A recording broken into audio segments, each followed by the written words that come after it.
afternoon, everybody. Thanks a lot for inviting me to speak at this conference. I'm conscious of time, 1:15 you said, it's already 12:58 or something, so there are quite a few people still to speak. So I'll be very brief in my remarks. I think the question that you raised right now, which is where does the shoe pinch, is very relevant, because the road to 2030 goes through 2016 and 2017 and 2018 and every year after that, right? So we're not going to get to 2030 unless we're actually able to properly get through the next few years. And while the government has set very, very ambitious targets, which is very noble actually on its part, because it gives all of us a lot more encouragement to grow this business, I think there are many, many issues that still have to be sorted out. And even though we have only 2 shoes each, but there are lots and lots of places where the pinching is happening.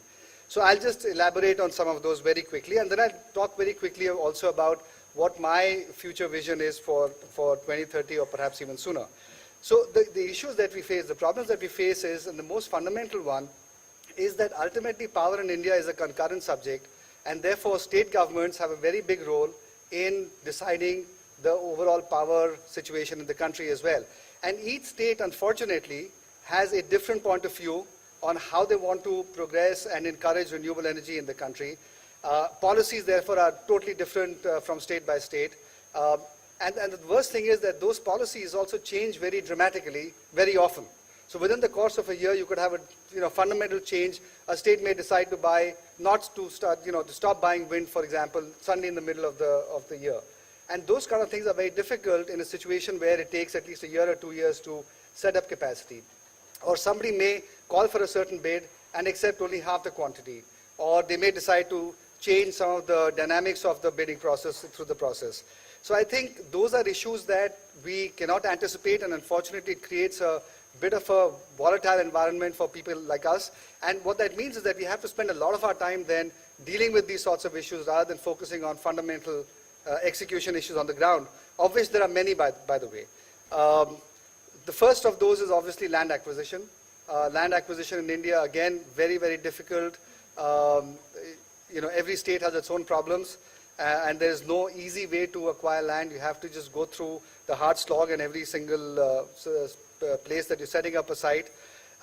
Thirdly, you have a lot of DISCOM-related issues. DISCOMs, of course, are ultimately the buyers of power in India unless we privatize the industry on the distribution side, which doesn't look like it's going to happen. And therefore, pricing of power is very often driven by the political establishment rather than really and truly independently driven by the SERCs. The other thing is the grid. The grid, unfortunately, is certainly not growing as rapidly as it needs to.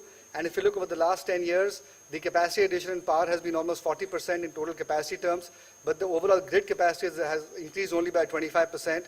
And so clearly there are pockets of the country where capacity constraints are beginning to show up. And sometimes it's capacity constraints, sometimes it's just DISCOM financial health, where they decide just to back down power because they don't have the money to pay for it. And so really DISCOMs and grid are really becoming a big issue. And we have to make sure that the government, which is certainly cognizant of these issues, the central government understands these issues and is working towards finding solutions. The only thing is that the solutions that it is finding ultimately have to go through the same old process of execution and implementation on the ground, which ultimately takes its own time.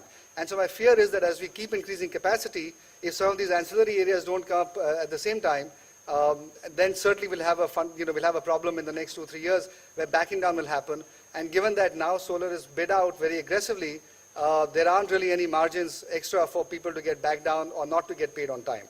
And so I think those are the fundamental issues that the government has to be aware of and really has to address going forward.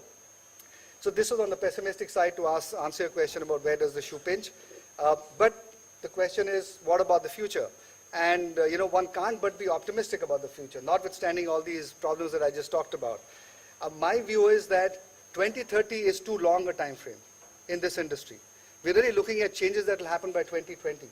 And my conviction is that solar is going to upend the entire energy industry as we know it. It is totally going to transform it, and I'm not so sure that everybody really fully comprehends and understands that. I think the issue of having solar panels on rooftops, the fact that people can produce their own power, people are soon going to be able to go and buy solar panels and just sort of put it into your home system, just like you go and buy an air conditioner or a fridge or a television. And I think that's fundamentally going to change the whole power system with centralized grids, centralized generation stations and long grids going over long distances. I think that whole thing is going to change. There's a massive amount of work going on the technology front. We'll probably soon have windows which capture and trap solar energy. So all buildings will start generating their own power, quite apart from whatever they might do on the rooftop. You'll have much more efficient energy management systems. You'll have storage solutions. And all of that is totally going to transform how people consume and produce and consume power.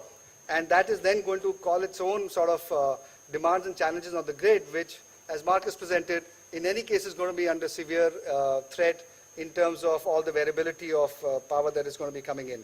So there are going to be a lot of changes that are going to happen in the very near term. It's going to be very exciting. I think business models are going to be changed altogether. And I think within this new emerging paradigm, people who can come up with the right business models at the right speed, which are profitable and viable, are going to be the guys who are going to win out. And it may not be the traditional utilities which are existing today. It could be totally new businesses, totally new companies. There will be winners on the pure technology side. Again, people that we are very small right now that we may not even be aware of. So to my mind, it's a very, very exciting sector. And I don't even think we have to wait till 2030 to see some of these changes happening. We'll probably see a lot of these changes happening well before then. And by 2030, I see an industry where you have fossil fuels not even present perhaps as much as we even think today that it might be. It'll probably be a very, very small part of the overall market. Thanks a lot.